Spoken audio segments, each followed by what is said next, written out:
A salvação exige um novo nascimento, que é uma transformação espiritual operada pelo Espírito Santo na vida de alguém. Olha o que diz João 3, versículos 3 e 7. Na verdade te digo, que aquele que não nascer de novo não pode ver o reino de Deus. Na verdade te digo, que aquele que não nascer da água e do Espírito não pode entrar no reino de Deus.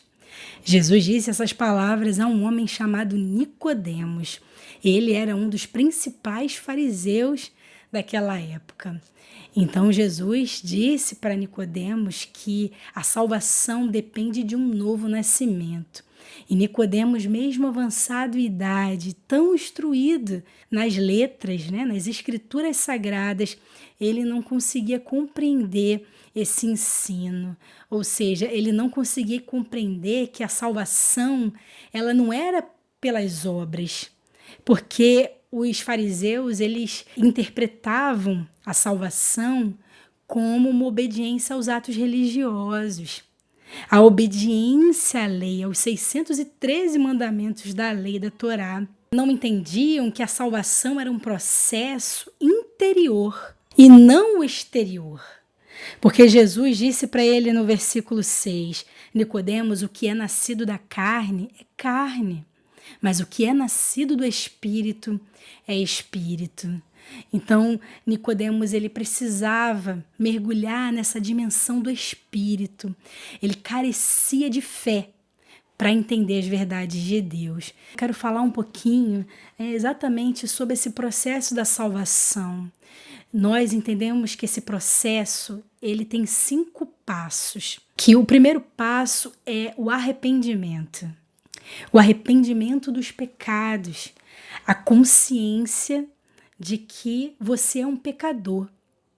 É a consciência da lei divina e essa lei te faz entender que você é um pecador e que você precisa de salvação. E então Jesus, ele nos oferece a salvação por meio dele. Ele como a porta, como o caminho, a verdade e a vida, que faz com que venhamos ir ao Pai. E só existe esse caminho. Então é necessário crer e confessar que Jesus, ele é Senhor e Salvador. Em Romanos, no capítulo 10, versículo 9, se com a tua boca confessares ao Senhor Jesus e em teu coração creres que Deus o ressuscitou dos mortos, serás salvo. Então esse é o primeiro passo. Já o segundo passo é a regeneração. Porque quando você crê em Jesus e confessa-o como Senhor e Salvador, o seu coração é regenerado por quem? Pela água e pela palavra. A palavra é Cristo, ou seja, o sangue de Jesus, o sacrifício de Cristo. Olha o que diz em Efésios capítulo 6, versículo 26. Para santificá-los, purificando-a com a lavagem da água pela palavra. Então esse é o segundo processo da salvação, o processo da regeneração, o processo de tirar tudo aquilo que é mancha de pecado na nossa vida. É uma mudança que acontece, é uma transformação interior nos nossos comportamentos, na nossa maneira de entender. É um processo em que nós nos humilhamos diante de Deus para receber as vestes de um novo homem. Então esse é o processo da regeneração. Depois, em terceiro lugar, é o processo da justificação, que acontece imediatamente, porque a justificação é um processo jurídico de Deus. Através do sangue do seu Filho, nós temos os nossos pecados apagados, não temos mais nada que possa nos condenar. A palavra do Senhor diz em Romanos 8, já não há nenhuma condenação para aqueles que estão em Cristo Jesus. O quarto processo agora é a santificação. A santificação é o processo que torna o crente santo. É o momento em que você se parece com Deus. Você se iguala a Deus. Porque o Senhor fala: sede santos como eu sou santo.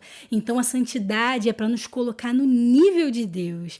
E é nesse momento que o crente está pronto para fazer a sua obra, para ser um representante do seu reino aqui na terra.